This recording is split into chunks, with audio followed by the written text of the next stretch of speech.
আসসালামু আলাইকুম। কুকিং ডায়েরিতে আপনাদের সবাইকে স্বাগতম। আজকে আমি চিকেন স্যান্ডউইচ বানাবো।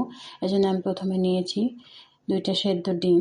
ডিম সেদ্ধ 2টাকে আমি ব্লেন্ডার জারে নিয়ে নিচ্ছি। দিয়ে দিচ্ছি ছোট 2টা কাঁচামরিচ, 2টা রসুন, অল্প লবণ, কিছুটা গোলমরিচের গুঁড়া, 2 চামচ গুঁড়া দুধ। সাথে দিয়ে দিচ্ছি আমি এখানে ভিনেগার দিয়েছি, আপনারা চাইলে লেবুর রসও ব্যবহার করতে পারেন। দিয়ে দিচ্ছি কিছুটা তেল, আর দিয়ে দিচ্ছি 2 চামচ চিনি। দিয়ে আমি এটাকে ভালোভাবে ব্লেন্ড করে নিলাম।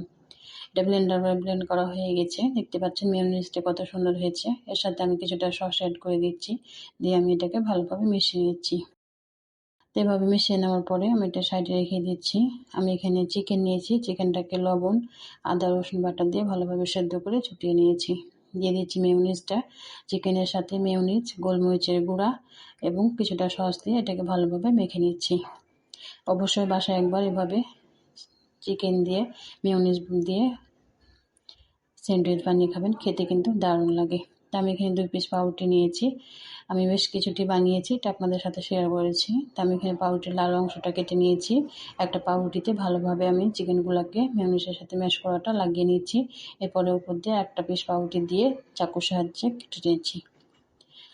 তো আশা করছি আমার রেসিপিটি আপনার কাছে ভালো লেগেছে। ভালো থাকলে অবশ্যই লাইক, কমেন্ট, শেয়ার করে দিবেন। তো সবাই ভালো থাকেন। আল্লাহ হাফেজ।